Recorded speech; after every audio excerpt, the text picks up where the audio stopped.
Hi,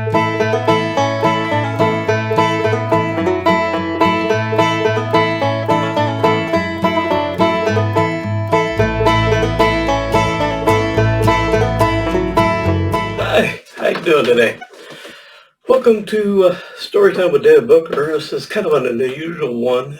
As I've told you, I'm working on a new Sheriff of a Small Town novel. Working hard at it, but it takes time. I'm only into it about 10,000 words right now, so it's still fairly early.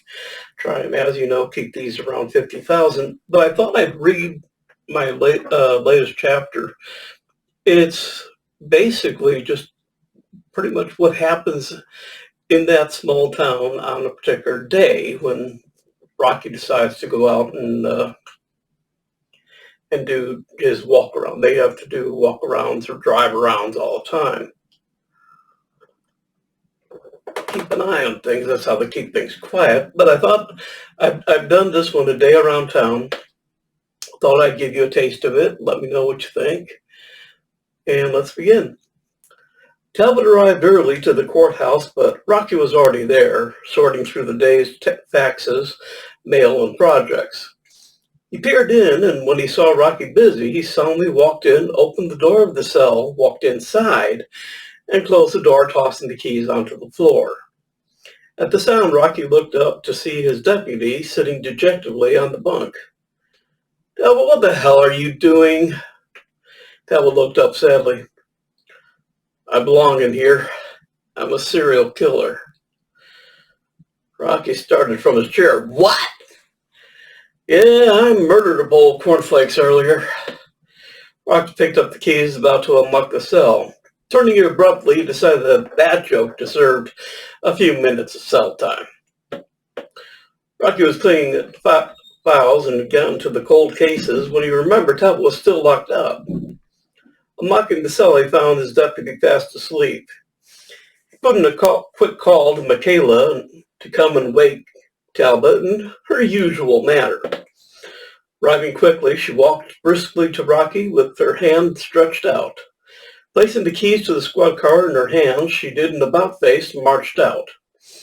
Returning, she placed the keys on the desk and with a serious expression entered the cell to her husband. In her hand was a megaphone, and Rocky placed his hands over his ears. There we go. What the heck? Hold on. Something goofed. Let me get back. Damn it.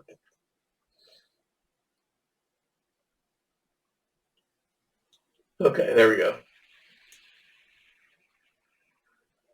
She raised it to her lips, inhaled deeply, then set the megaphone aside and kissed Talbot gently. He woke up smiling. Seeing the megaphone, he was glad she had chosen the general approach, which she used to her own discretion. Talbot was going to go through the rest of the files and update any that needed it. Then he planned on inputting them into the computer. Rocky could type, but wasn't very fond of the computer. He'd been excited about modernizing, but the thrill soon wore off and he had gone back to old ways. Talbot was not only good at them, but eager to learn more. When they modernized, it was going to be because of him. Walking along the side streets, he was surprised to see Houston Grange's horse walking down the street alone. The horse was a bit of a celebrity, having been the only horse to have spent a night in jail for public intoxication. Houston had been in the other cell, so in the morning they had left together. At first, Rocky was worried that Houston might have fallen off the horse, but the horse had neither bridle nor saddle. Intrigued, he allowed the horse to pass him and followed. The horse seemed to have a definite destination in mind. Rocky pondered on Houston's lack of imagination. His horse was named Horse, his dog named Dog. Surprising that when he found out his wife actually had a name, Savannah. Of course, he was really more surprised someone would have married Houston in the first place. The horse paused at the corner and, breaking into a trot, headed straight for the tavern. When he went inside, Rocky waited for them to shoo it back out. They didn't, and Rocky was burning with curiosity as to why. Approaching the door, he was greeted with beery cries of welcome. At the end of the bar, Horst was having his own serving. Rocky went over to the bartender for more information. So, is he one of your regulars? Grinning, the bartender nodded. Yep, he's got his own bar tab, too. Comes in every couple of days, has his one beer, and then heads home. Never gets drunk and never causes a problem. Hell, I'd take a whole room of customers like him over some of the meatballs I get. Horace casually lapped up his drink, walked over and nuzzled the bartender, then headed home. Rocky followed him to see what would happen. Horace got to his stall, raised the bar, walked in, and pulled on a rope, closing the door after him. In a place like this, you never know what you might see on your rounds. Down at the end of the street, he saw Cat Charleston out running around as if she was surrounded by bees.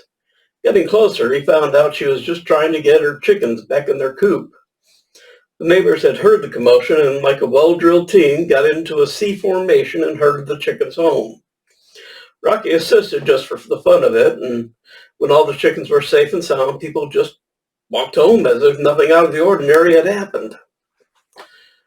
Up and around to Main Street, he paused past the cafe. It might be a good time to bring something to Talbot. There was a commotion at the counter, and it seemed that the entire staff was involved. It wasn't anything major, but someone had made a complaint, and the head cook was taking it as a personal insult. He was angrily calling out the customer. The kitchen staff were all behind him, and the waitresses were doing their best to keep the customers and chef separated. Rocky tried to intervene, but was held back by customers who wanted to see the show. Smelling something that alarmed him, Rocky broke free and darted into the kitchen. Someone was letting the bacon burn in the oven. The orange-red flame showed through the glass door. Throwing a bucket of flour and closing the door, he shut off the oven fan. Flames quickly died out. His initial instinct had been to pull the fire suppression system, but quick thinking told him that wouldn't help on the inside of an oven. He left to head over to the hot dog hut instead. He called over to the radio to Talbot to see what he wanted. He was reminded that across from Joe's was an establishment that served excellent corned beef on rye. Talbot would take a break and meet him there. Seated at the window eating, they looked outside at Joe working at the repair shop. He was doing an oil change and had a truck on the left. Talbot was looking intently at the drain tank. Can you see him? Is that drain tank 1 or 2? Rocky squinted to get a better view of the number. 2. Talbot was now watching even closer. What difference does it make? Rocky was intrigued. If Talbot was watching this intently, something good was about to happen. Number 2 has a loose bowl, and if he hasn't fixed it, this is going to get good. Now, Rocky was watching just as closely. Joe had a wrench resting on the edge of the bowl. From his pocket, he pulled out the tool for taking off the oil filter. The filter went into the bowl and his wrench on the lip. As they watched, the filter slid to the center and must have been blocking the drain. A stream of oil leaked out of a crack and began to run down the tank. Joe had been fiddling with something else, and when he turned, he noticed the oil leak. Reaching inside to move the filter, his foot slipped, the pan tipped, and the oil covered Joe in front as well as on the floor. Rocky and Talbot applauded as Joe went sliding around the shop trying to get rags. He was skating around like Sonia Heaney, just not as gracefully. They let the waitress know they'd be right back, but had to go on a rescue mission. Running across the street was difficult, laughing as hard as they were.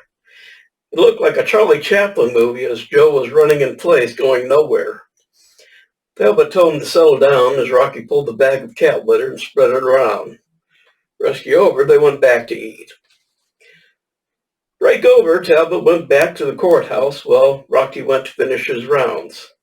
Agnes was at the lake with their dog, Tucker. He had grown into a good-sized collie now. Agnes and he were doing their best to train him. Agnes had a frisbee, and Rocky watched amazed as Tucker made catch after catch. After a particularly good flying catch, Rocky applauded. Tucker, hearing Rocky's voice, turned in midair and went flying into Rocky. Leaping high, he barreled into Rocky's chest, sending him backwards into the water. Agnes came running, but her laughter interfered with any assistance. Climbing wet and muddy, he shook himself off. Calling in to Talbot, he suggested they call it a day. By the time he got home, cleaned, and changed, the day would be pretty much over anyways. Tomorrow would be Talbot's day for doing the rounds. These rounds were entered into the daybook, and lately they had made some interesting and sometimes hilarious reading. So that's just a quick chapter I was doing and thought was kind of fun to do. So that's where I am right now on this newest edition of the Sheriff of a Small Town.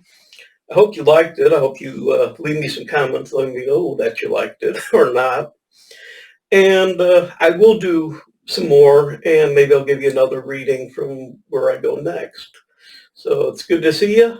Appreciate you dropping by, and hope to see you again next time. Have a good day. Be good to yourselves. And if I can figure out which mouse I'm using, you have a good day. Bye.